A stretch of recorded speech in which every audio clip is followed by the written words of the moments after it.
Morning students. Basis of classification में हम next topic पर चल रहे हैं। आज वो है अपना सममिति सिमेट्री।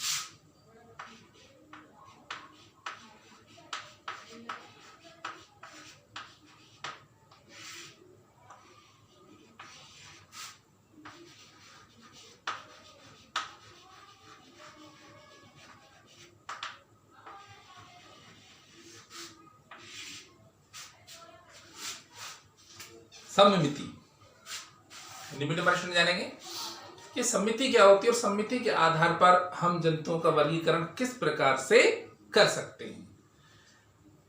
माना कोई भी एनिमल है और उसको हम केंद्रीय अक्ष से किसी भी लाइन से दो बराबर भागों में विभाजित कर सकते हैं या नहीं कर सकते हैं। उसके आधार पर हम उस प्राणी की सममिति को सम्मिलित करते हैं। जैसे कि सबसे पहले अपन ले रहे हैं असममिति। तो असममिति में नंबर 1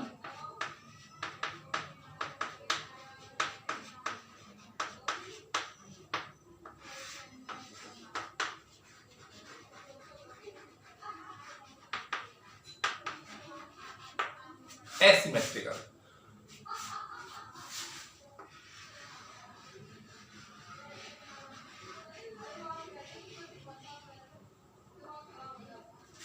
ये स्पंज है, पॉलीफेरा का एक सदस्य है।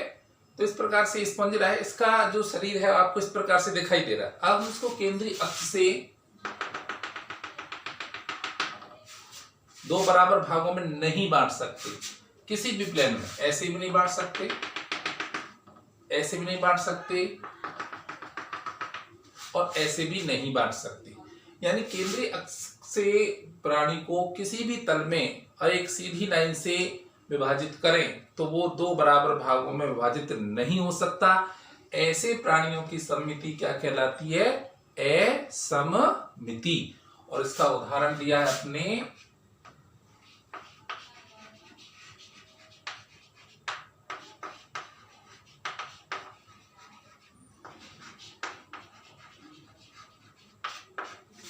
संघ पॉलीफेरा के जंतु स्पंज। तो ये क्या असममिति, कोई सममिति जब है ही नहीं है, उसको कहीं से भी केंद्रीय अक्ष से दो बराबर भागों में विभाजित करें तो विभाजित नहीं हो सकता। तो वो क्या कहलाएगी? असममिति। Asymmetrical, when any animals is divided by a vertical plane, horizontal plane and any plane passing through the center is not divided into equal parts is called asymmetrical. Example phylum Porifera sponges. ये diagram आपको ये show कर रहा है कि इससे ऐसे जंतुओं को किसी भी प्लेन से टू इक्वल पार्ट्स में डिवाइड नहीं किया जा सकता थ्रू सेंटर। क्लियर? तो ये सिमेट्री कैसी है? एसिमेट्री। तो ऐसे बहुत से एनिमल्स होते हैं जिनमें कोई भी सिमेट्री नहीं पाई जाती। नंबर 2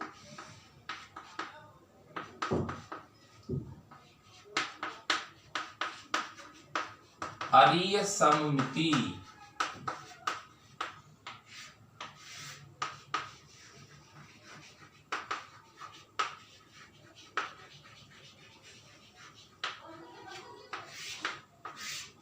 दूसरी है अरीय सममिति यानी कि रेडियल सिमेट्री। अरीय सममिति में अपने वो प्राणी आते हैं जिनको किसी भी अक्ष से ऊर्ध्वाधर लाइन क्षैतिज लाइन से दो बराबर भागों में, यानी केंद्रीय अक्ष से कोई भी प्लेन से दो बराबर भागों में विभाजित किया जा सकता है। ऐसे प्राणियों की सममिति क्या होती है? अरीय सममिति। अरीय सममिति में हम टीनोफोरा और सीडेंटेटा तथा इकाइनोडर्मिटा के सदस्यों को लेते हैं। इसके एग्जांपल है अपना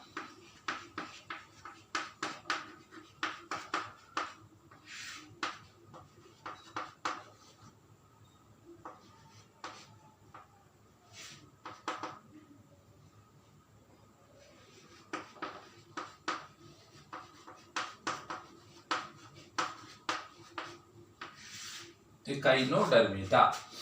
तो इनमें जो प्राणियों का शरीर है, मतलब इकाइनोडर्मिटा की बात करें, इसमें अपना कौन सा आता है,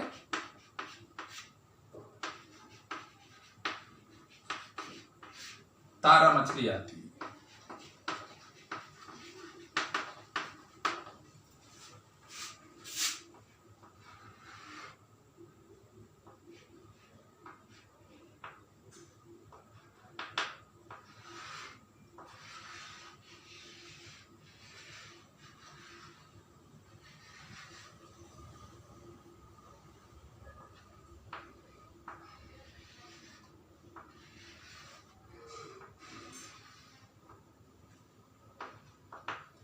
तो ये स्टारफिश है।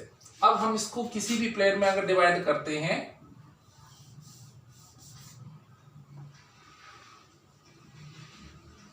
तो आप मान लीजिए इसको इस प्लेन में डिवाइड करें अपन यहां से,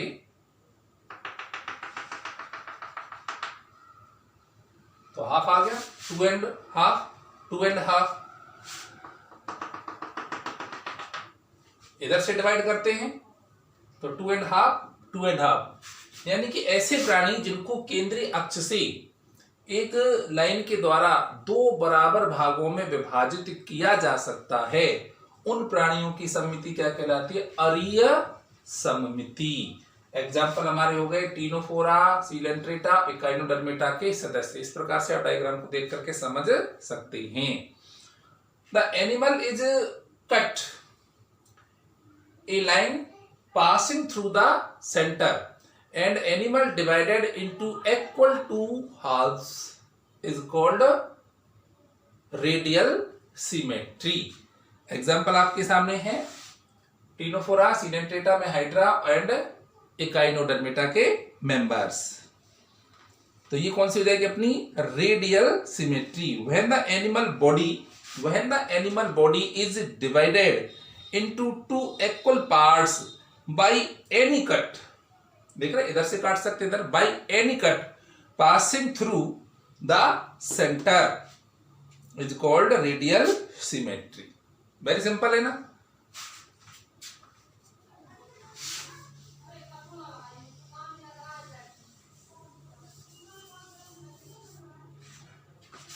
थर्ड है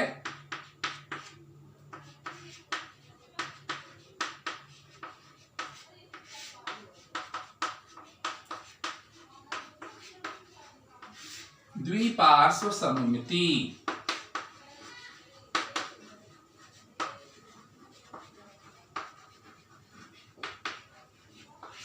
बाइलेटरल सिमेट्री।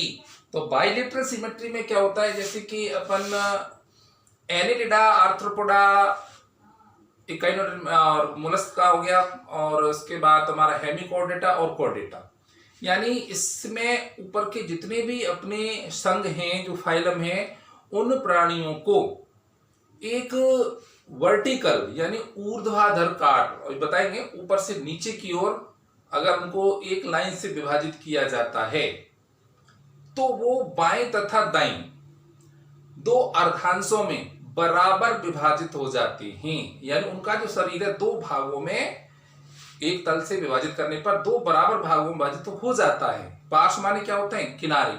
तो ऐसी सममिति को अपन बोलते हैं द्विपार्श्व सममिति। और द्विपार्श्व सममिति में अपन किसी भी प्राणी को ले सकते हैं, आर्थ्रोपोडा वगैरह को। तो अपने डायग्राम में तो अपन ह्यूमन बीइंग का ही लेने हैं।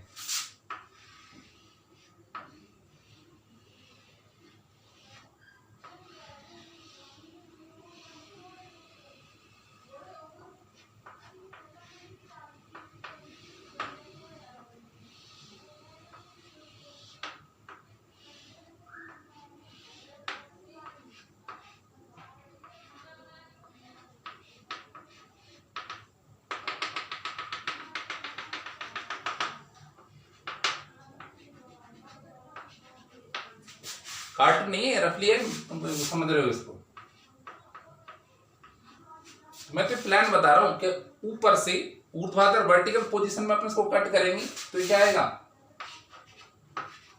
लेफ्ट एंड राइट 2 पार्ट्स में इक्वल डिवाइड हो जाएगा। तो ऐसी जो सममिति होती है वो होती है द्विपार्श्व सममिति। When the animal body, अब हम एनिमल है, ह्यूमन बीइंग्स है, the animal body is divided into 2 equal parts, left and right, only by one specific vertical cut, only by one specific vertical cut is called bilateral symmetry. Example from Annelida, arthropoda, Chordata animal. तो ये आपको अच्छी तरह समझ में आ गया कि bilateral क्या मतलब, ऊपर से नीचे की ओर अगर अपन कट करें किसी लाइन से तो हमारा लेफ्ट पार्ट और राइट पार्ट टू हॉल्स में बराबर विभाजित हो जाता है, इक्वल डिवाइड हो जाता है। ये नहीं सेंटर को ऐसे काट दें, टीएस नहीं काटेंगे कि पैर तो अलग हो और धड़ अलग हो, तो ये हमारा टू इक्वल पार्ट नहीं है, ओनली वर्टिकल प्लेन से। क्लियर?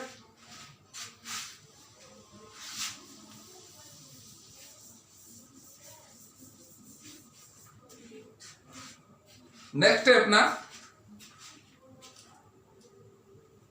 द्विकोरकी तथा त्रिकोरकी संगठन। थर्ड क्लासिफिकेशन का जो तीसरा आधार है वह है अपना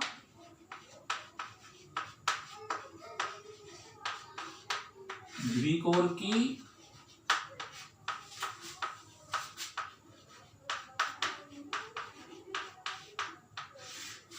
एवं त्रिकोरकी संगठन।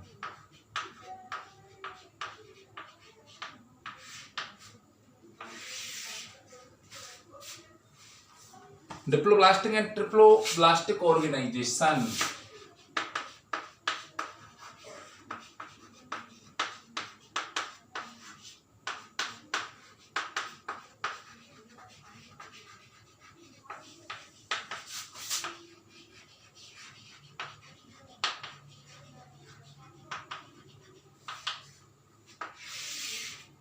क्लासिफिकेशन का एक नया जो बेस है वो है डिप्लोब्लास्टिक एंड ट्रिप्लोब्लास्टिक ऑर्गेनाइजेशन। अब इसमें क्या होता है, कुछ ऐसे प्राणी होते हैं जिनके शरीर में जो कोशिकाएं होती हैं वो केवल दो भ्रूणी स्तरों से मिलकर के बनी होती है, यानी जो सेल्स है, बॉडी है, वो केवल दो ही भ्रूणी स्तरों से मिलकर के बनी होती है, जिनको बोलते हैं अपन एक्टोडर्म एंड एंडोडर्म। यानी प्राणी के शरीर में जो सेल्स हैं वो एक्टो और एंडो, ये एम्ब्रियोनिक लेयर्स होती हैं जो एम्ब्रियोनिक डेवलपमेंट के ड्यूरिंग इनका फॉर्मेशन होता है। तो केवल दो ही स्तरों से शरीर बना होता है, दो ही स्तरों से कोशिकाएं बनी होती हैं, तो उनको क्या कहेंगे, द्विकोरकी। कोरक एक अवस्था होती है, इसको बोलते हैं अपन ब्लास्टुला स्टेज। एम्ब्रियोनिक स्टेज है ब्लास्टुला, और उसके बाद आती है गैस्ट्रुला। तो गैस्ट्रुला स्टेज में क्या होता है, 3 जर्मिनल लेयर का फॉर्मेशन होता है, ectoderm, mesoderm and endoderm. But जो ये जो कोरक जो नाम दिया गया है, ब्लास्टुला स्टेज के बाद केवल 2 ही लेयर बनती हों, और ये दोनों लेयर जो हैं आपस में एक नॉन लिविंग लेयर से चिपकी रहती हैं, मीजोगिलिया से ये चिपकी रहती हैं। इसके बीच में क्या है,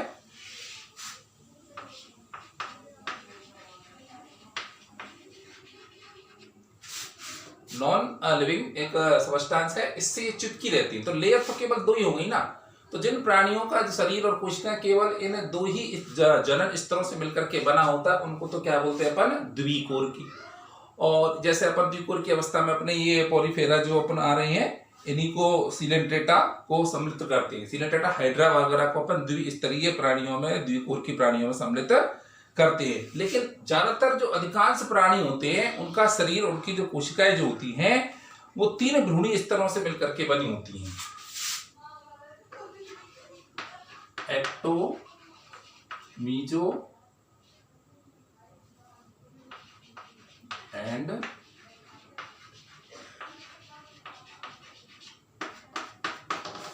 जिन प्राणियों का शरीर एक्टोडर्म, मीजोडर्म और एंडोडर्म तीनों से मिलकर के बना होता, उनको क्या बोलते हैं, त्रिकोरकीय संगठन। 3 कोरकी स्तरों से मिलकर के बना होता है। और जैसे संघ प्लेटीहेल्मिन्थेस से लेकर के हम तक, विसंघों के बारे में आपको नेक्स्ट इसी चैप्टर बताएंगे। प्लेटीहेल्मिन्थी जंतुओं से लेकर के हम जो लोग हैं, इन सभी में क्या पाया जाता है, 3 कोरकीय संगठन पाया जाता है। Some animal cells are arranged into 2 embryonic germ layer, ectoderm and endoderm. These both layers remain separated by a non-living cellular and jelly-like mesogilia. तो तो ये नॉन लिविंग सब्सटेंस है, जेली लाइक मीजोगिलिया से एक दूसरे से सेपरेट रहते हैं। एक्टो और एंडो मतलब चिपके तो रहते हैं, जैसे ये एक्टो हो गई, ये एंडो, ये बाह्य चर्म ऊपर वाली और ये नीचे वाली, ये क्या है मीजोगिलिया। तो इस प्रकार से ये मीजोगिलिया से जो अपर लेयर है एक्टोडर्म और लोअर है एंडोडर्म भी चिपकी रहती हैं। लेकिन मेनली तो 2 ही कोरक अवस्थाएं हो गई। जन्म स्तर कितने हो गए? 2 हैं। तो 2 जन्म स्तरों से शरीर मिला है तो उनको क्या बोल रहे हैं अपन? Diploblastic. And most of all animals of higher phyla contain body on cells ectoderm, mesoderm and endoderm। जितने भी हायर एनिमल्स हैं उनका जो शरीर होता है 3 germinal layer, 3 embryonic germinal layer से बना होता है। Ectoderm, mesoderm and endoderm. They are called triploblastic animals. From platyhelminthes to platyhelminthes से लेकर के कहां तक आ जाएंगे हम? क्या है? कॉर्डेट्स। तो ये भी क्लासिफिकेशन का बेस माना गया है कि डिप्लोब्लास्टिक है या ट्रिप्लोब्लास्टिक।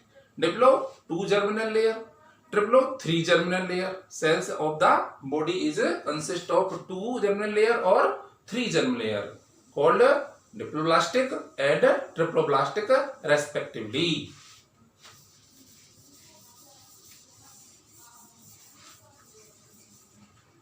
इसके बाद हम चौथा आपको इससे नेक्स्ट जो ले रहे हैं वो आएगा प्रेगुहा।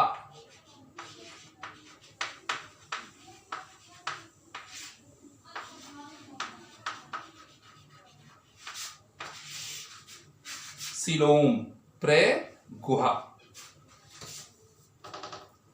तो सीलोम के बेस पर भी प्राणियों को किस प्रकार से वर्गीकृत किया गया है? पहले तो ये हम ये जाने कि सीलोम क्या होता है। तो देह भित्ति यानी जो हमारे शरीर की ये क्या है? भित्ति है। और बीच बीच में क्या है? आहार नाल।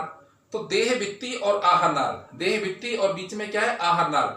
इसके चारों तरफ का जो गैप है, आहार नाल एलिमेंट्री कैनाल और देह भित्ति बॉडी वाल के बिटवीन जो गैप आ रहा है, अंतराल जो आ रहा है, स्पेस जो है, उसको अपन क्या बोलते हैं? प्रेगुहा बोलते हैं। और ये प्रेगुहा किससे बनी होती है? मध्य चर्म से बनी होती है। भ्रूणीय स्तर मध्य चर्म, जिसको बोलते हैं मीजोडर्म, से बनी होती है। तब तो ये होती है वास्तविक प्रेगुहा। शरीर की भित्ति, देह भित्ति और आहार नाल के मध्य मीजोडर्म से बनी देह गुहा ही क्या कहलाती है? प्रेगुहा कहलाती है।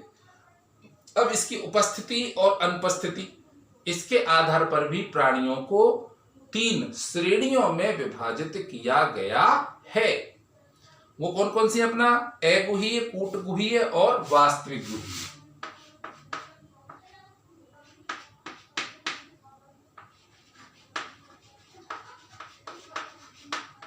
अगुहीय,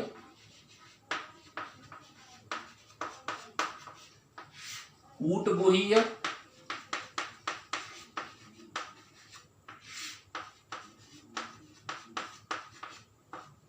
और वास्तविक गुहायुक्त प्राणी। On the presence and on the basis of presence and absence of coelom, animals are also categorized into 3 categories. One है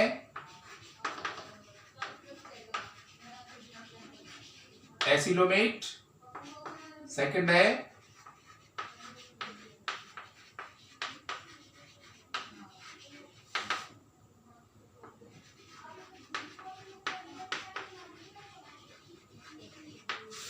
एसिलोमेट, स्यूडोसिलोमेट एंड यूसिलोमेट। सुनेंगे the cavity between body wall. What is coelom?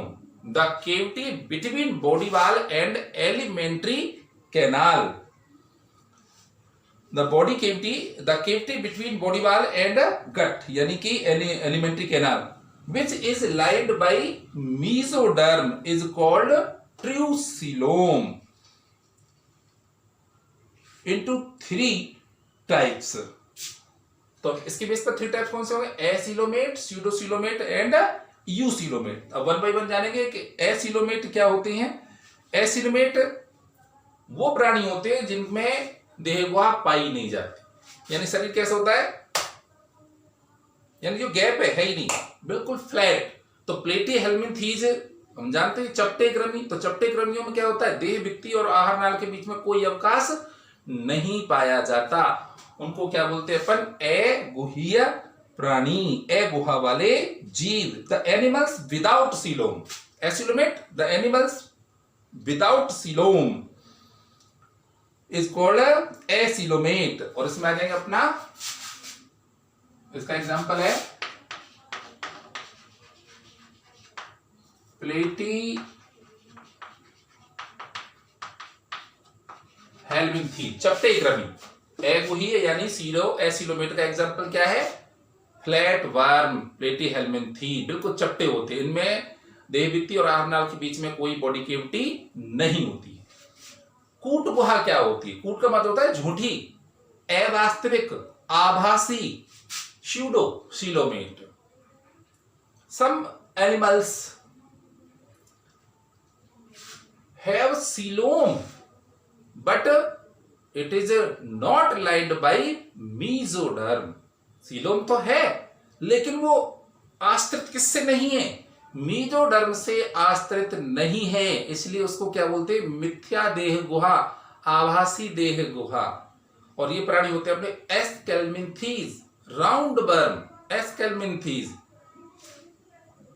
They have coelom, but coelom is not lined by mesoderm, called pseudocoelomate। Clear? तो इसका example क्या हो जाएगा अपना, round worm,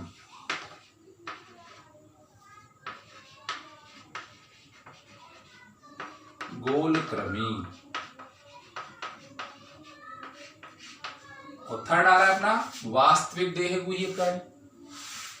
Such animals have coelom which is lined by mesoderm। Such animals have true coelom and this coelom is lined by mesoderm, called eucoelomate। Eucoelomate is also called coelomate, true coelomate। The coelom is present between gut and body wall and lined by mesoderm। Clear? All of the animals include eucoelomate from Annelida to Chordata. Aleida संघ से लेकर के Chordata संघ के जितने भी प्राणी हैं, सभी प्राणियों का शरीर 3 भ्रूणीय जन्मस्तरों से मिलकर के बना होता है, एक्टो, बीजो, एंडो। और जो गुहा होती है सीलोम, जिसको अपन क्या बोलते हैं, प्रे गुहा, वो वास्तव में मीजोडर्म से आश्रित होती है। तो ये अपने तीसरा टॉपिक भी हो जाएगा, यूसिलोमेट। यूसिलोमेट ट्रीसिलोमेट होती है, ठीक है।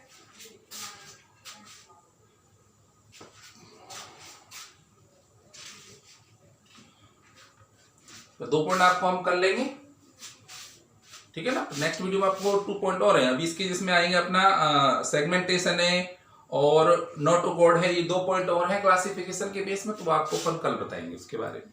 तो इसमें कोई प्रॉब्लम आपको नहीं आई होगी। Thank you.